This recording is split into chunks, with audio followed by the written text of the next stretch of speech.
ఓం శ్రీ సాయి భగవతి జ్యోతిష్యాలయం నెంబర్ 1 వశీకరణ specialist Kerala tantric గురువు గారు పవన్ నంబూదిరి గారు కేరళ నుంచే నేరుగా పరిష్కారం లభించును. స్త్రీ పురుష వశీకరణం, ప్రేమించి మోసపోవడం, భార్యాభర్తల సమస్యలు, ఎటువంటి సమస్యలైనా సరే 24 గంటల్లో పరిష్కారం లభించును. గురువుగారి ఫోన్ నంబర్ 9043637512. ఓం సాయిరామ్. సమర్థ సద్గురు సాయినాథ్ మహారాజ్ కి జై. సాయిబాబా భక్తులందరూ కూడా నమస్కారం అండి. సాయినాథుని ఆశీస్సులతో అందరూ కూడా సుఖంగా, సంతోషంగా, అష్టైశ్వర్య, ఆరోగ్య, అభివృద్ధితో ఉండాలని మనస్ఫూర్తిగా కోరుకుంటూ ఈరోజు ఈ వీడియోని మొదలు పెడుతున్నాను. ఈరోజు వీడియో ఏంటంటే, తల్లి అదృష్టం చేసుకున్నావు కనుకనే ఇది నీ కంటపడింది. నీ కోరిక తీరే సమయం వచ్చింది బిడ్డ. నాపై నమ్మకం ఉంటే వినిచూడు అని మన బాబాగారైతే ఈరోజు మనకి అద్భుతమైనటువంటి సందేశంతో అయితే మన ముందుకు వచ్చారండి. మరి మన బాబాగారు ఈరోజు మనకి ఎలాంటి సందేశం అయితే అందించాలనుకుంటున్నారో ఆయన మాటల ద్వారానే విందాము. ఆయన మాటలు వినే ముందుగా ఈ వీడియో కనుక నచ్చినట్లయితే లైక్ చేసి షేర్ చేయండి. మరిన్ని వీడియోస్ కోసం మన ఛానల్ని సబ్స్క్రైబ్ చేసుకుని మాకు మరింతగా సపోర్ట్ చేయండి. బిడ్డ, మీ బాబాకు నీ గురించి అన్నీ తెలుసు కాబట్టి నీ చిట్టి మనసుకు అయినటువంటి గాయం గురించి కూడా నీ సాయి తండ్రికి బాగా తెలుసు తల్లి. నీకు అయినటువంటి గాయం వల్ల నీ కోరిక తీరడం లేదని ఎంతగానో నిరుత్సాహం చెందుతున్నావు కదా. దానివల్ల నువ్వు ఎవ్వరికీ కూడా చెప్పుకోలేక అలాగే నీలో నువ్వే కృంగిపోతున్నావు బిడ్డ. నీకు ఒక కోరిక ఉంది. ఆ కోరిక స్వార్థపూరితమైనటువంటి కోరిక అయితే కాదు. కేవలం నీ కుటుంబానికి మంచి జరిగేటటువంటి కోరిక గురించి ఎన్నో రోజుల నుంచి ఈ బాబా వద్ద మొరపెట్టుకుంటూ ఉన్నావు.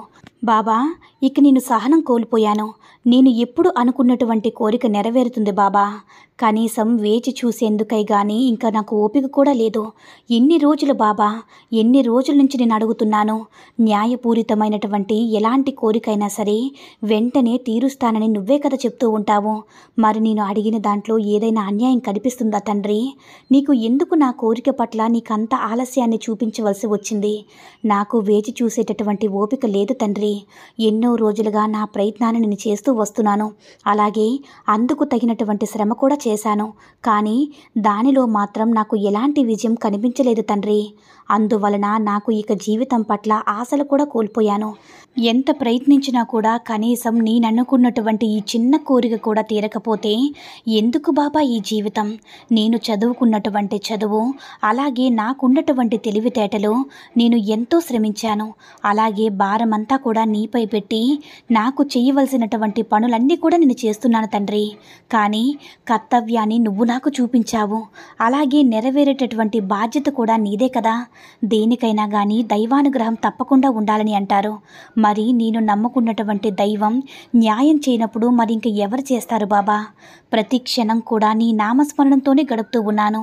ఏది జరిగినా కూడా అంతా నా సాయి తండ్రి ఉన్నాడు, ఆయనకి తెలియదంటూ ఏమీ ఉండదు కదా. నాకు ఏది మంచో ఏది చెడో ఆయనకంతా కూడా తెలుసు అని పరిపూర్ణంగా నమ్మి నా హృదయం నిండా నీ రూపురేఖలను నింపుకొని జీవితాన్ని గడుపుతూ వస్తున్నాను తండ్రి.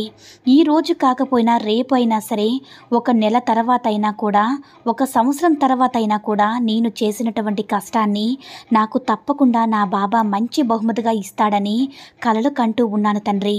అలాగే నా కుటుంబానికి కూడా అదే విధంగా చెప్తూ వారిని ధైర్యపరుస్తూ నచ్చచెప్తూ ఉన్నాను. ఇక నా వల్ల కావడం లేదు బాబా. సమాజంలో నేను ఎలా బ్రతకాలి?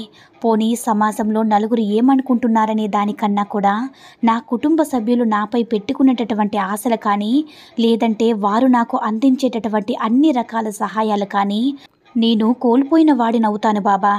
ఎన్ని రోజులని ఇలా, ఈ రోజు కానీ రేపు కానీ ఎప్పుడో వస్తుందిలే అంటూ వారికి మాత్రం నచ్చ చెప్పుకుంటూ ఇలా రోజులు గడపాలి బాబా. కానీ దేనికైనా ఒక సమయం అంటూ రావాలని నువ్వే అంటూ ఉంటావు కదా. మరి ఆ సమయాన్ని నాకు ఎప్పుడు కేటాయిస్తావు తండ్రి? ఇక నేను ఎదురు చూసే ఓపిక కూడా నాలో లేకుండా పోతుంది. దయచేసి నాకు నీ సమాధానం మాత్రం తప్పకుండా ఇవ్వు బాబా. జీవితం పట్ల ఎంతో అసహనాన్ని చూపుతున్నటువంటి నాకు నీ మాటల ద్వారా, అలాగే నువ్వు చేసేటటువంటి లీల ద్వారా నేను మరలా జీవితాన్ని సంతోషంగా జీవితాన్ని గడపగలననే ధైర్యాన్ని నాలో నువ్వే నింపాలి తండ్రి అని అనుకుంటూ ప్రతిరోజు కూడా నువ్వు ఎంతగా తల్లడిల్లిపోతున్నావో నాకు తెలుసు బిడ్డ. నువ్వు చేస్తున్నటువంటి పని సహనంగా, ఇష్టంగానే చేశావు. కానీ నీకు దక్కవలసినటువంటి ఆదరణ అలాగే గౌరవం నీకు కలగడం లేదు బిడ్డ. అలాగే నువ్వు ఎంచుకున్నటువంటి పనిలో నీకు విజయం కలగడం లేదు. ఇదేగా నీకు వచ్చిన సమస్య. అలాగే నిన్ను ఎంతగానో నిరుత్సాహపరిచేలా ఉంచేటటువంటి సమస్య కూడా ఇదే కదా. నేను కాదనడం లేదు. నాపై నీకు ఎంత భక్తి ఎంత ప్రేమ ఉందో నీపై కూడా నాకు అంతే విధమైనటువంటి ప్రేమ ఉంది. నువ్వు నా బిడ్డవు. నేనెందుకు నిన్ను కష్టపెడతాను చెప్పు బిడ్డ.